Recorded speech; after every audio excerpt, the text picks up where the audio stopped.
Sir, മുൻ മുഖ്യമന്ത്രി പിണറായി വിജയനെ വിമാനത്തിനകത്ത് വെച്ചിട്ട് കരിങ്കൊടി കാണിച്ചു എന്നുള്ള പേരിൽ പി ജയരാജൻ ഉൾപ്പെടെയുള്ള ആൾക്കാരെ വധിക്കാൻ ശ്രമിച്ചു എന്നുള്ള പേരിലൊക്കെ കഴിഞ്ഞ ഗവൺമെന്റ് എടുത്ത ഒരു കേസ് ഉണ്ടായിരുന്നു. ആ കേസ് ഇപ്പൊ പുതിയ ഗവൺമെന്റ് അധികാരത്തിൽ വന്നപ്പോൾ അതിൽ പ്രത്യേകമായിട്ട് ജാമ്യം കിട്ടാതിരിക്കാൻ വേണ്ടിയിട്ട് ജാമ്യം കിട്ടുമെന്നുള്ളൊരു സ്റ്റേജ് വന്നപ്പോൾ സർക്കാർ മനഃപൂർവ്വമായിട്ട് തിരികെ കയറ്റിയ കുറച്ച് വകുപ്പുകളുണ്ടല്ലോ, വ്യോമയാന വകുപ്പ്. ആ വകുപ്പുകൾ വന്നിട്ട് ആ വകുപ്പൊന്നും നിലനിൽക്കില്ല എന്ന് പറഞ്ഞുകൊണ്ട് ഈ ഒരു വിഷയത്തെ പുതിയ ഗവൺമെന്റ് അല്ലെങ്കിൽ ആഭ്യന്തര വകുപ്പ് ഭരിക്കുന്ന ചെന്നിത്തല അണ്ടറിലുള്ള ഗവൺമെന്റ് സർക്കാർ വരുമ്പോൾ അവരത് വേണ്ട എന്ന് വെക്കുന്നുണ്ട്.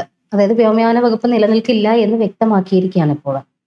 അപ്പോൾ കഴിഞ്ഞ ഗവൺമെന്റിന്റെ കാലത്ത് എന്തിനു വേണ്ടിയിട്ടാണോ തിരികെ കയറ്റിയ വകുപ്പുകൾ ഇപ്പോൾ ഇല്ല എന്ന് പറയുമ്പോൾ പി ജയരാജനും മുഖ്യമന്ത്രിക്കുമെതിരെയൊക്കെയുള്ള അവരുടെ ഒരു പങ്ക് ആഭ്യന്തര വകുപ്പിൽ അവർ കൈകടത്തിക്കൊണ്ടിരുന്നതും ഇതുമൊക്കെ കൂടുതലായിട്ട് പുറത്തു വരികയാണ്. അതിന് നമുക്കൊരു നിഷ്പക്ഷമായ കാഴ്ചപ്പാടെടുത്താൽ പി ജയരാജനെയും പിണറായി വിജയനെയൊക്കെ വധിക്കാനാണ് ഇവർ കയറിയിരുന്നത് സത്യമാണെങ്കിൽ ഇപ്പോൾ ഈ ഗവൺമെൻറ് കേസ് പിൻവലിക്കുന്ന മണ്ടത്തര കാണിക്കുന്നത്, അല്ല തെറ്റാ കാണിക്കുന്നത്. മറിച്ച് പിണറായി വിജയനെയും പി ജയരാജനെയും നമ്മൾ നന്നായിട്ട് അറിയാവുന്നതുകൊണ്ട്, നന്നായിട്ട് കേട്ടതുകൊണ്ട്, നന്നായിട്ട് മനസ്സിലാക്കിയതുകൊണ്ട് അവർ പറഞ്ഞിരിക്കുന്നത് പച്ചക്കള്ളമായിരിക്കും എന്ന ഒരു മുൻവിധി നമുക്കെല്ലാം ഉണ്ടാവുക. ആ മുൻവിധി ഉണ്ടാകുന്നതിനെ ഓരോ സമയത്തും ജസ്റ്റിഫൈ ചെയ്ത് വരികയാണ്, ഇവർ പൂരിപ്പിച്ച് വരികയാണ്. അത് എങ്ങനെ ഇതിലേക്ക് വരും? ഇപ്പോൾ ഉദാഹരണത്തിന് ഈ വകുപ്പ് ചുമത്തി, വകുപ്പ് എന്ന് പറഞ്ഞാൽ നോൺ ബെയിലബിൾ ഒഫൻസ് വരുന്നുണ്ട് അവിടെ.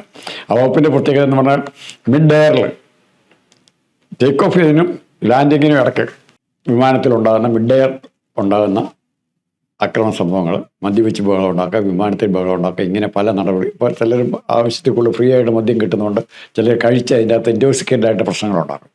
പക്ഷേ ഈ രണ്ട് പയ്യന്മാർ ഉത്തരവാദിത്തപ്പെട്ട യൂത്ത് കോൺഗ്രസിൻ്റെ പ്രവർത്തകരാണ് കണ്ണൂരിൽ ഇങ്ങോട്ട് വന്നത്. അവർ ചെയ്യുന്ന ഏക പ്രവൃത്തി എന്ന് പറഞ്ഞാൽ പിണറായി വിജയനെതിരായിട്ട് മുദ്രാവാക്യം വിളിക്കുക. ഇനി പിണറായി വിജയനെ ആക്രമിക്കാനായിരുന്നു അവർ ഉദ്ദേശിച്ചിരുന്നതെങ്കിൽ ഉറപ്പായിട്ടും ഇതിന് അവിടെ ലാൻഡ് ചെയ്യുന്നതിന് ഒരു 10 മിനിറ്റ് മുമ്പ് 5 മിനിറ്റ് മുമ്പ് ചെയ്തിരുന്നെങ്കിൽ പിണറായി വിജയൻ ഒന്നും ചെയ്യാൻ പറ്റില്ലായിരുന്നു. വിമാനം മൊത്തം പ്രശ്നമായേനെ. പിന്നെ ജയരാജൻ രക്ഷിച്ചു എന്നാണ് പറഞ്ഞത്. ജയരാജൻ രക്ഷിക്കാൻ മാത്രം അവർ അങ്ങനെ ഒരു അക്രമത്തെ തിരിച്ച് പ്രതിരോധിക്കാനായിട്ട് പ്രിപ്പയർഡ് അല്ല.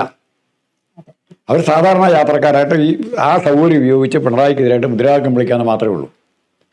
ഏതും ആകാശവും ഭൂമിയും പർവ്വതം എല്ലാം സമരഭൂമിയാണെന്ന് CPM-കാർ പഠിപ്പിച്ചിരിക്കുന്നത്. ഇവിടെ ആകാശത്ത് വെച്ച് അവർക്ക് സമരം ചെയ്യാൻ അവസരം കിട്ടി ചെയ്തു. അതിനോടാണ് ആര് പെരുമാറുന്നത്? ഗവൺമെൻറ് ഇവരെ കൊലക്കുറ്റം അല്ലെങ്കിൽ പിണറായി വിജയനെ വധിക്കാൻ ശ്രമിച്ചു എന്ന് പറഞ്ഞാണ്. പിണറായി വിജയൻ അത് ഇത്തരം കേസുകൾ നീണ്ടുപോയാൽ പല കേസുകളിലും പിണറായി വിജയൻ പെടും. ഇപ്പം മറ്റേ രണ്ടാമത് വീണ്ടും ഇതുപോലെ തന്നെ വേറൊരു കേസ് വന്നിട്ടുണ്ട്. പൊട്ടിക്കുന്ന ജീവൻ രക്ഷാപ്രവർത്തനം. അപ്പോൾ ഈ കേസിൻ്റെ ഏറ്റവും പ്രധാനപ്പെട്ട സാക്ഷിയെ പ്രതി ആരാ? ഇങ്ങനെ പറഞ്ഞ ജീവൻ രക്ഷാപ്രവർത്തനമാണ് ഞാൻ കണ്ടത്, ഞാനൊന്നും കണ്ടിട്ടില്ലെന്ന്. അപ്പോൾ അർത്ഥം ആരാ? ഇയാൾ കള്ളസാക്ഷിയും കൂടെ പറഞ്ഞു. അപ്പോൾ ഇയാൾ കുരിശിൻ്റെ മേൽ കുരിശ് പിന്നെ ചുമക്കുക. അതാരാ കെട്ടിവെക്കുന്ന തരത്തിൽ ഇങ്ങനെ പാർട്ടിക്കാർ തന്നെയാണോ നടത്തുന്നത്? രക്ഷാപ്രവർത്തനത്തിന്റെ സമയത്തും കൃത്യമായിട്ട് FIR അട്ടിമറിക്കാനായിട്ട് അജിത് കുമാറിന്റെ ഓഫീസിൽ രഹസ്യ കൂടിക്കാഴ്ചകൾ നടന്നതൊക്കെ ഇപ്പോഴത്തെ SIT അന്വേഷണ സംഘം പുറത്തുവിട്ട് വരുന്നത്. അതായത് അതിനൊക്കെ ഇങ്ങനെ റോൾ എന്താ? പിണറായി വിജയന്റെ റോൾ എന്താ അതിൻ്റെ അകത്ത്? എന്തായാലും ഈ വിമാനത്തിൽ വെച്ചിട്ട് അദ്ദേഹത്തെ ആക്രമിക്കാൻ ശ്രമിച്ചു, പി ജയരാജൻ രക്ഷകനായിട്ട് അവതരിച്ചു എന്നൊക്കെ പറയുമ്പോൾ പി ജയരാജന് ഈ ഒരു സംഭവം ഉണ്ടാവുന്നത് തന്നെ സ്വപ്ന സുരേഷിന്റെ ഒരു വെളിപ്പെടുത്തലിന്റെ പിന്നാലെയാണ്. ഇവർക്ക് ഈ പഴയകാല വടക്കൻ പാട്ടിലൊക്കെ പറഞ്ഞാൽ ഞങ്ങൾ വലിയ പുള്ളികളാണെന്ന് കാണിക്കാനുള്ളൊരു ടെൻഡൻസി ഉണ്ട്. അപ്പോൾ പി ജയരാജൻ ഞാനാണ് എല്ലാം ചെയ്യുന്നത് എന്ന് കാണിക്കുക. സുധാകരൻ വെച്ച വെടികൊണ്ട് ഇപ്പോഴും സുധാകരൻ പറഞ്ഞിട്ടൊന്ന് എക്സ്ട്രാ കാണിച്ചാൽ ഞാൻ എൻ്റെ രാഷ്ട്രീയം നിർത്താമെന്ന് പറയുന്നുണ്ട്. അത് ഉരുകി പോയി കാണുമെന്ന് പറഞ്ഞു, അതിൻ്റെ അകത്തിരുന്നു. അപ്പം അങ്ങനെ സ്വയം ഹീറോ ആകാനുള്ള ശ്രമത്തിൻ്റെ ഭാഗമായിട്ട് ജയരാജൻ, പിണറായി മോശമല്ല, പിണറായി പറഞ്ഞിട്ടുണ്ട് ഞാൻ പിന്നെ ഇരട്ടച്ചങ്ങനാണ്, വടിവാളിൻ്റെയും കൊലക്കത്തിയുടെ നടുവിലൂടെ ഞാൻ നടന്നു പോയിട്ടുണ്ട്. ഇത് ഹീറോ ആയല്ലോ, സ്വയം ഹീറോ ആകുക. ആരും അങ്ങനെ പറയാറില്ല. എനിക്ക് തോന്നുന്നു ഇവരൊക്കെ വിചാരിച്ചു വെച്ചിരിക്കുന്നത് ഇവർ ചെയ്യുന്ന കാര്യങ്ങൾ രജനീകാന്ത് സ്റ്റൈലിൽ വന്ന് ഇറങ്ങുന്നതായിട്ടായിരിക്കും അവർക്ക് ഉള്ളിൽ തോന്നിക്കൊണ്ടിരിക്കുന്നത്. രജനീകാന്ത് എന്നായിരിക്കും തോന്നുന്നു, അല്ല അതിനൊക്കെ മുമ്പിലാന്നായിരിക്കും തോന്നുന്നു. അവിടെ പ്രശ്നം അവര് സ്വന്തമായിട്ട് ഉള്ളിൽ BGM ഒക്കെ ഇടുന്നുണ്ടാവും. പക്ഷെ നമ്മൾ നാട്ടുകാരെ കേൾക്കാത്തതുകൊണ്ടാണ്. എന്തായാലും ഇവിടെ CPM നേതാവായിട്ടുള്ള ഈ പറയുന്ന പി ജയരാജന്റെ മകൻ ജെയ്സണെതിരെ ഒരു ബിനാമി ഇടപാട് ആരോപിച്ചുകൊണ്ട് സ്വപ്ന സുരേഷ് രംഗത്ത് വന്നതിന് പിന്നാലെയാണ് ഇത്തരം ഒരു കേസ് പൊങ്ങി വരുന്നത്. രണ്ടാമത്തെ കേസ് അത് മാത്രമല്ലല്ലോ, പി ജയരാജനെതിരായിട്ട് ഈ കേസിൽ ഇതിൻ്റെ ട്രിവാൻഡ്രം എയർപോർട്ടിൻ്റെ കസ്റ്റംസ് ക്ലിയറൻസിൻ്റെ പെൻഡിങ് ഉള്ള വസ്തുക്കൾ സൂക്ഷിക്കുന്ന ഗോഡൗണിൻ്റെ ചാർജ് എന്ന് പറയുന്ന ഒരു വേറൊരു സംഘടന KSIDC അവരുടെ കീഴിലാണ്. അതിൻ്റെ മന്ത്രി ഏതാണെന്നറിയാവോ? പി ജയരാജനാണ് മന്ത്രി. ഈ കള്ളക്കടത്ത് സാധനങ്ങൾ കൊണ്ടുവന്നു കഴിഞ്ഞാൽ കള്ളക്കടത്താന്ന് പറഞ്ഞുകൊണ്ടല്ല, സൂക്ഷിക്കുന്ന ഗോഡൗണിൻ്റെ ചാർജ്, അപ്പോൾ എത്ര സാധനം വേണം അവിടെ സൂക്ഷിക്കാം, സമയവും ഫ്രീ ആയിട്ട് സുരക്ഷിതമായി പറ്റുമ്പോൾ മാത്രമേ പുറത്തേക്ക് വിട്ടാൽ മതി. അതിൽ ഇ പി ജയരാജനുണ്ട് അവിടെ. ഇ പി ജയരാജൻ പിണറായി വിജയൻ്റെ കൂടെ കൂടിയിരിക്കുന്നത് എന്തിനാ? മന്ത്രിസ്ഥാനത്ത് നിന്ന് മാറ്റി പറഞ്ഞു വിട്ടു. എന്നിട്ടും പിണറായി RSS നേതാക്കളുമായിട്ട് ഇ പി ജയരാജൻ ബന്ധം പുലർത്തി. ഗോവിന്ദൻ്റെ ജാഥ ജാഥയ്ക്ക് വരാൻ തൃശ്ശൂർ പങ്കെടുക്കാതിരുന്നു. ഇങ്ങനെ പല പ്രശ്നങ്ങളുണ്ട്. എന്നിട്ട് ഇ പി ജയരാജനെതിരായിട്ട് ഒരു ചെറുവിരൽ പോലും അനക്കാൻ പാർട്ടിക്ക് സാധിക്കാത്തതിൻ്റെ കാര്യം എന്നാ? ഇ പി ജയരാജൻ ശിശു സഹജമായ മാനസികാവസ്ഥയുള്ള ആളെന്നാണ് പിണറായി വിജയൻ പറഞ്ഞത്. ആ മനുഷ്യനാണോ കുട്ടിയുടെ നിഷ്കളങ്കതയാണെന്ന് ഇത്രയും വലിയ ഉത്തരവാദിത്തങ്ങൾ ഏൽപ്പിക്കുന്ന ആ മനുഷ്യനാണോ? അതെ, ഇത്രയും അദ്ദേഹത്തിന്റെ ആരോപണങ്ങളൊക്കെ ശരിക്കും നല്ല രീതിയിൽ കൊള്ളുന്നുണ്ട്. പക്ഷെ പാവം നിഷ്കളങ്കനായ ഒരു കുട്ടിയെ പോലെയാണെന്നാണ് പിണറായി വിജയൻ പോലും അതിനെ പാമ്പർ ചെയ്തുകൊണ്ട് പറഞ്ഞത്. അങ്ങനെയാണ് കേസിനോടനുബന്ധിച്ച് ഒരു LKG ക്ലാസും കൂടെ തുടങ്ങാൻ അടിയന്തരമായിട്ട് ചെയ്യേണ്ടി വരും, പിണറായി വിജയന്റെ പ്രശ്നം ശരിയാണെങ്കിൽ. ഉറപ്പായിട്ടും AKG സെന്റർ പക്ഷേ മകളുടെ പേരിൽ എഴുതി കൊടുത്തു പോയതുകൊണ്ട് അത് നടക്കുമെന്ന് തോന്നുന്നില്ല. അത് നടക്കില്ല. അല്ല, ഇതിനകത്ത് ഇങ്ങനത്തെ പ്രശ്നങ്ങൾ ഇങ്ങനെ ഓരോന്നോരോന്നായിട്ട് ഉണ്ടാക്കിയിട്ട് അതിൽ നിന്നും പബ്ലിസിറ്റി നേടി ഞാൻ ഹീറോ ആണെന്ന് വരുത്തുക എന്നുള്ള സിനിമയിലൊക്കെ അടിച്ച് കാമുകയെ തൃപ്തിപ്പെടുത്താൻ വേണ്ടി കൊട്ടേഷൻ കൊടുത്ത് വില്ലന്മാരെ ആ റോളാണ് ഞാൻ ശരിക്കും. സാർ പറഞ്ഞതുപോലെ തന്നെ തൊണ്ടയിൽ ഒരു വെടിയുണ്ടയായിട്ട് നടന്നുകൊണ്ടാണ് ആ മനുഷ്യൻ ഇത്രയും ഹീറോയിസം കാണിക്കുന്നത് എന്നുള്ളത് നമ്മൾ അഭിനന്ദിക്കേണ്ട വിഷയം തന്നെയാണ്. അത് പിന്നെ അവർക്ക് പുതുമയല്ല.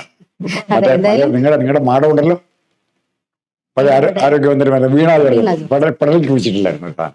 പെടൽ ഒഴുകിയെന്നും പറഞ്ഞു. അവൻ പട്ടുസാരി വരെ കൊടുത്തിട്ടും ഇപ്രാവശ്യം തോറ്റുപോയ അവസ്ഥയും നമുക്ക് കഷ്ടമുണ്ട്. എന്റെ അമ്മ ഒരു ആശാവർക്കറാണ്. ശരിക്കും വീണ ജോർജിന്റെ മണ്ഡലത്തിലെ ആ ഒരു ഇലക്ഷൻ പ്രചരണമായിട്ട് ബന്ധപ്പെട്ടിട്ട് ഇപ്പൊ നമ്മുടെ ശോഭാ സുരേന്ദ്രൻ കൈക്കൂലി കൊടുത്തു എന്ന് പറഞ്ഞു. പക്ഷെ വീണ ജോർജിന്റെ മണ്ഡലത്തിൽ അന്വേഷിച്ചാൽ അറിയാമോ, അവിടുത്തെ അംഗനവാടി ടീച്ചേഴ്സിനും ആശാ വർക്കേഴ്സിനും ഒക്കെ പട്ടുസാരിയാണ് കൊടുത്തത്.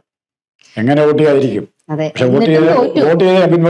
അതിപ്പോ മണിയാശാന്റെ ഒരു ഭാഷയിൽ പറഞ്ഞു കഴിഞ്ഞാല് വോട്ട് വാങ്ങി അല്ല പട്ടുസാരി വാങ്ങി നക്കിയിട്ട് മാറ്റി കുത്തി ഇല്ലടാന്ന് ചോദിക്കേണ്ടി വരും. അല്ല, ഒരു മാർസിയൻ ഡയലോഗ് എന്ന് പറയുമ്പോൾ ഒത്തിരി ബൂർഷ പെറ്റി ബൂർഷ വർഗസമിതി പറയുന്ന കൂട്ടത്തിലാണ് ഇത്. മണിയുടെ കുറെ കമന്റ്സ് കൂടെ ഇതിന്റെ വോട്ട് മണിപ്രവാളം പലതും ഇതിനകത്ത് കയറി വരും. അത് അവരെ പറഞ്ഞിട്ട് കാര്യം, അവർക്ക് അത്രേ ഉള്ളൂ. IQ എന്ന് പറഞ്ഞ സാധനം ഇല്ല. കോമൺ സെൻസ് ഉണ്ട്, ചെട്ടിമിടുക്കുണ്ട്, IQ ഇല്ല. അവിടെയാണ് ഒരു പ്രശ്നം. ഒറ്റ ഒരുത്തനില്ല. ഇപ്പൊ സതീശനോട് തർക്കം ചെയ്യിക്കാൻ പറ്റുന്ന ആരാ ഉള്ളത്? പിണറായി വിജയൻ ചെയ്യാവുന്നതാണ്, ചെല്ലുന്നില്ല. ആരെങ്കിലും റിപ്പോർട്ട് ചെയ്യേണ്ട അതുമില്ല. എന്തില്ലാത്ത അവിടെ ഒരേ ഒരു മനുഷ്യനിലേക്ക് കാര്യങ്ങളൊക്കെ ഒതുങ്ങിപ്പോയി. അല്ല, ഒരേ ഒരു മനുഷ്യനിലേക്ക് മാത്രമല്ല, അതിന് ചുറ്റുപാടുള്ള വസ്തുതകളിലേക്കും പോകരുത്. മനുഷ്യനിലേക്ക് മാത്രം ഒതുങ്ങി. അങ്ങനെ ചുറ്റുപാടുള്ള വസ്തുതകളിലേക്ക് പോയി പാർട്ടിക്ക് ഗതി വരികയില്ലായിരുന്നു. അല്ല, ഇവിടെ ഇപ്പോ കോൺഗ്രസിനെ കളിയാക്കുന്നവര് ഇപ്പോ മുഖ്യമന്ത്രി ചർച്ച തർക്കം എന്നൊക്കെ പറയുമ്പോഴും മുഖ്യമന്ത്രി ഒരുപാട് പേര് ആ കൂട്ടത്തിൽ കഴിവുള്ളവന്മാരുള്ളത് കൊണ്ടാണ് അങ്ങനെ വാശി വന്നത്, തർക്കവും മത്സരവും വന്നത്. ഇപ്പുറത്ത് പ്രതിപക്ഷത്തിന് ഒരു ചിന്തയും വേണ്ടി വന്നില്ല, ഒരേ ഒരാളെ മാത്രം. കോൺഗ്രസിന്റെ പ്രശ്നം പണ്ടത്തെ ബാലയിൽ പറയുന്ന പോലെ ശ്രീരാമന്റെ റോള് ഞാൻ തന്നെ അഭിനയിക്കും, വേറെ ആരും ഇല്ല ആ ഭാഗത്തേക്ക്. അതെ, ഞാൻ മാത്രമായിരിക്കണം ഹീറോ, ഞാനായിരിക്കണം, ഞാൻ ആകാശം മുടക്കുന്നത്. ആ ഒരു ലെവലിൽ നിൽക്കുന്നത് കൊണ്ട് കോൺഗ്രസിന്റെ ഇപ്പുറത്തെ മത്സരം നമുക്ക് കുറച്ചും കൂടി അതിന്റെ ഒരു പ്രസക്തി വരുന്നത് അവിടെയാണ്.